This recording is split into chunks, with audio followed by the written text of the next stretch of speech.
Hi friends, ಅರು YouTube ಚಾನಲ್ಗೆ ಸ್ವಾಗತ. ಇದು ಥರ್ಸ್ಡೇ ವ್ಲಾಗ್ ಆಗಿರುತ್ತೆ. ಈವ್ನಿಂಗ್ ಸ್ನ್ಯಾಕ್ಸ್ಗೆ ಮಕ್ಕಳಿಗೆ ಸಂಜೆ ಟೈಮ್ ನೀವೇನೇ ಕೊಟ್ಟರು ಗೋಬಿ, ನೂಡಲ್ಸ್, ಆಲೂ, ಫ್ರೆಂಚ್ ಫ್ರೈ, ಪಾನಿಪುರಿ ಈ ಥರ ಸ್ನ್ಯಾಕ್ಸ್ ಅಂದ್ರೇ ಬೇರೆ ಖುಷಿ ಇರುತ್ತೆ ಫ್ರೆಂಡ್. ಅದಕ್ಕೆ ಸಂಜೆ ಮನೇಲೇ ಫ್ರೆಂಚ್ ಫ್ರೈ ಟ್ರೈ ಮಾಡಿ ಮಕ್ಕಳಿಗೆ ಮಾಡಿಕೊಟ್ಟಿದ್ದೀನಿ.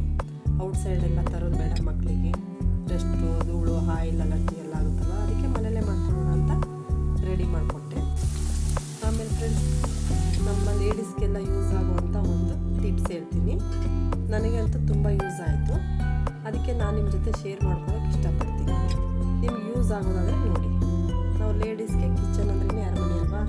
ನಾವು ತಿಂಡಿ, ಅಡುಗೆ, ಹಾಲು, ಮೊಸರು ಅಂಥ ಶೆಲ್ಫ್ ಮೇಲೆ ಅಡುಗೆ ಪಾತ್ರೆಗಳೇ ತುಂಬಿರುತ್ತೆ. ಆಗ ಜಾಸ್ತಿ ಶೆಲ್ಫು ಜಾಗ ಜಾಸ್ತಿ ತಗೊಳುತ್ತೆ. ನಮಗೆ ನೋಡಿದಾಗ ಕಿರಿಕಿರಿ ಅನಿಸ್ತಿರುತ್ತಲ್ವ.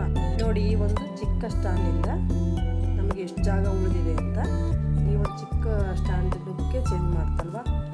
ನೋಡಿ, ನಿಮಗೆ ಇಷ್ಟ ಆದರೆ ಒಂದು ಲೈಕ್ ಕೊಡಿ.